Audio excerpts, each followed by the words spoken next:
Không vào.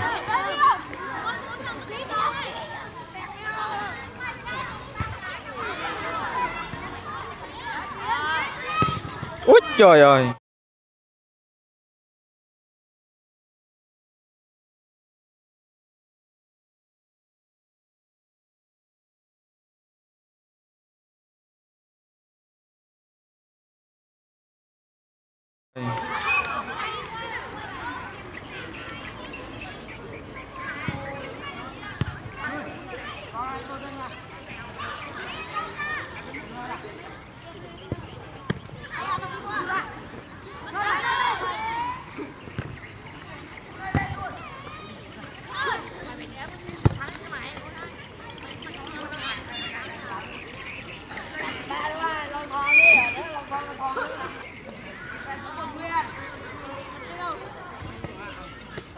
Có hả?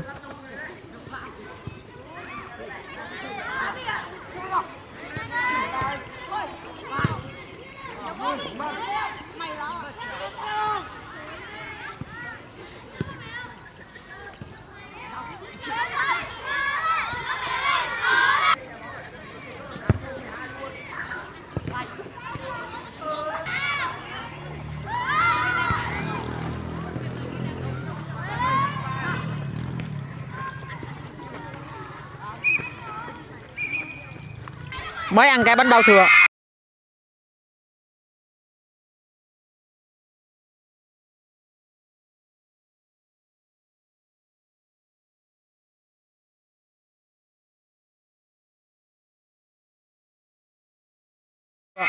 Ui.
trao giải cho Phan. Chưa trao giải. Phan Phùng Từ chú nhận giải. trao giải cho Phan. Rồi. Người đẹp này tới đây đến từ phương nào đây?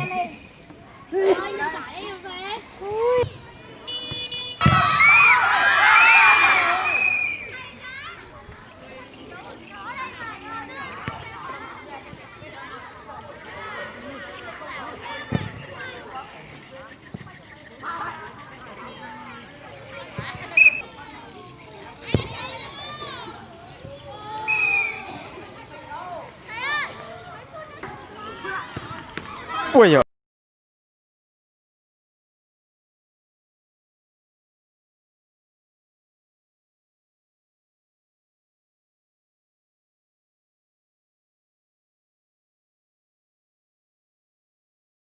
Ui giời. Ui giời.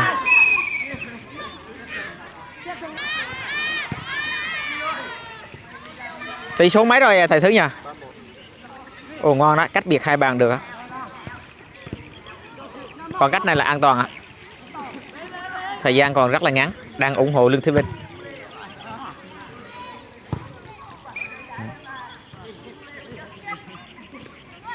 Quý vị và các bạn đang theo dõi trận đấu giữa câu lạc bộ lớp 8 Lương Thế Vinh và câu lạc bộ lớp 8 Đinh Núp. Phan Đình Phùng. Tỷ số đang lúc này là 3-1 nghiêng về Lương Thế Vinh. Thời gian đang ủng hộ Lương Thế Vinh còn rất là ngắn. Còn mấy phút nữa thầy Thứ nha.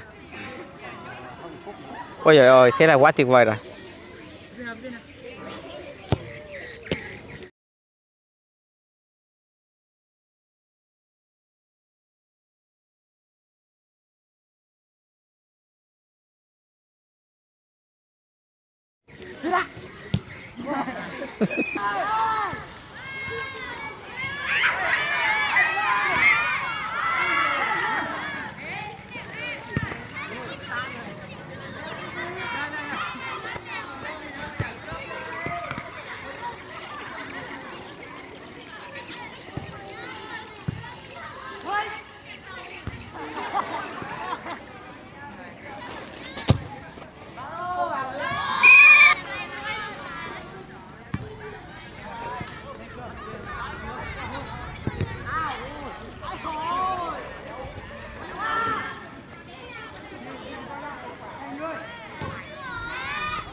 Lương Thế Vinh thắng rồi.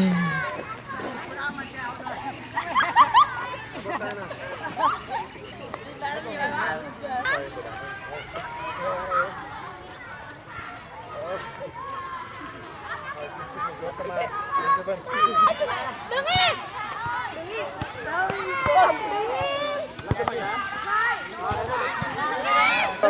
Chúc mừng thầy Thét nha. Chiến thắng rồi. Giải mấy? Giải mấy? Giải nhất ạ. Giải nhất. Ôi tuyệt vời quá. Tuyệt vời, tuyệt vời. Mừng lên các bạn, mừng lên. Mừng lên các bạn, mừng lên. Ai cũng được. Mừng lên. Bạn đứng chỗ này. Ơi. Đã một lần. Nhưng mà em vừa chụp em một đêm lý không nó thấy không? Xin về nha. 1, 2, 3. 1. Cả lớp đúng không? Cả lớp qua đây. Qua đây. Cao hơn nữa. Cái này sai hết rồi. Nó đẹp đấy. Mày ngồi xuống đây. Mày cao tao luôn rồi. Mấy bạn nam mặc cái đồ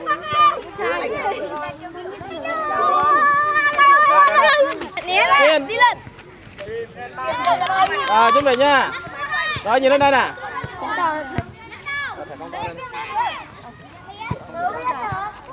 Rồi chuẩn bị nha.